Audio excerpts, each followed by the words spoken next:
স্রষ্টা বলেছেন, তুমি যাকেই আমার চেয়ে বেশি ভালোবাসবে আমি তাকেই তোমার কাছ থেকে দূরে নিয়ে যাব এবং তোমাকে একা করে রাখবো। তিনি আরো বলেছেন, কখনো বলবে না আমি তাকে ছাড়া বাঁচবো না, তবে আমি তাকে ছাড়াই তোমাকে বাঁচাবো এবং পিছনের অনুগত সব আবেগ কেড়ে নিয়ে তোমাকে দিব্যি সামনে নিয়ে যাব। তুমি কি দেখো না, ঋতুরাও বদলাতে থাকে, ছায়া দেয়া গাছের পাতাও যায় শুকিয়ে, ধৈর্য হারিয়ে যায়, কিন্তু তোমার স্রষ্টা ধৈর্যশীল ও পরম দয়ালু। সেই জুড়ে যাওয়া পাতা ডাল থেকে আবার সবুজ পাতা গজায়। তুমি কি দেখো না, তোমার স্রষ্টাটাই নিদর্শন।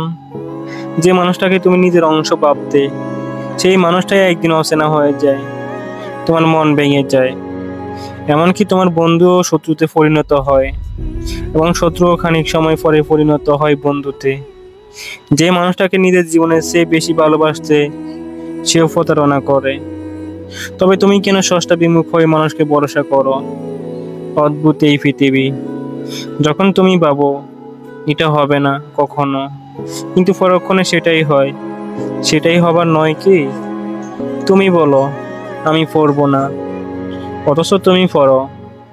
তুমি বলো আমি বিস্মিত হব না, অথচ তুমি রোজ বিস্মিত হও। এবং সবচেয়ে বিচিত্র বিষয় হচ্ছে, তুমি বলতে থাকো আমি মরে গেছি, অথচ তুমি বাঁচো, অথচ তুমি বেঁচে থাকো। তোমার স্রষ্টা তোমাকে বাঁচায়, তোমার স্রষ্টা তোমাকে বাঁচিয়ে রাখে।